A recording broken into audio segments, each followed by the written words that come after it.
বয় মোবাইলের হাতে খাচ্ছে। হাই করে দাও। কি হয়েছে তোমার? তুমি পরোটা খাবে? অ্যালাউ নেই, পরোটা অ্যালাউ নেই, না অ্যালাউ নেই, খেতে দেবো না আজকে। আজকে আসলে ওদের ডিওয়ার্মিং করানো হয়েছে, তো বেলা করে খেতে দেওয়া হবে, সকালে কেউ খায়নি, ওই জন্য লাফালাফি শুরু করে দিয়েছে খিদেতে। কিট্টো কিট্টো, চোখগুলো জলে কালোর মধ্যে পুরো।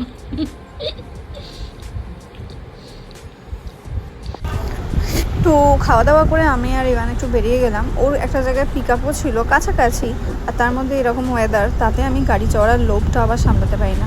তার মধ্যে আবার ওকে আমি বলেছিলাম যে তোমার যে গিফট সেটা তো এসে পৌঁছায়নি, তো চলো তোমাকে যে মাটন খাওয়াবো। ইভান দাঁড়িয়ে গেছে মাংসের লাইনে, আমি যাচ্ছি একটু আলু পেঁয়াজ নিতে। বাবারে, মানে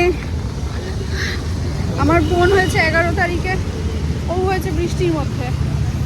তো ওর জন্মদিনে একটু হলেও বৃষ্টি হয়, বাট আমি দেখছি 17ই জুন ইভানের জন্মদিনে ঢেলে বৃষ্টি হয় প্রত্যেক বছর, এখনও অবধি জানি না। 17 তারিখ বৃষ্টি হবে না ভাবা যায় না। আজকে সকালে ঘুম থেকে চোখ খুঁড়েই বৃষ্টির আওয়াজ পেয়েছি, কন্টিনিউ হয়ে যাচ্ছে সেই ভোর 5টা থেকে। জানি না কেন বাজারের ভেতরে এসে দেখছি সব বন্ধ। সেই হোক, কিছু করার নেই, সবই বন্ধ না।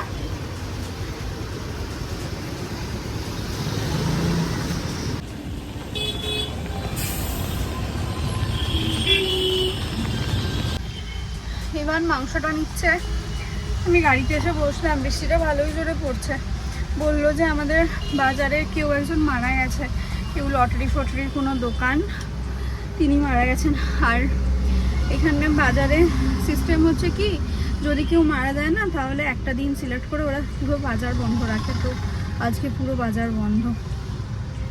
তো যাই হোক, যাই, ইভান একটা পিক আপ আছে, ওখানে যাবো, ওখান থেকে ঘুরে এসে তারপরে বাড়িতে রান্নাবান্না হবে।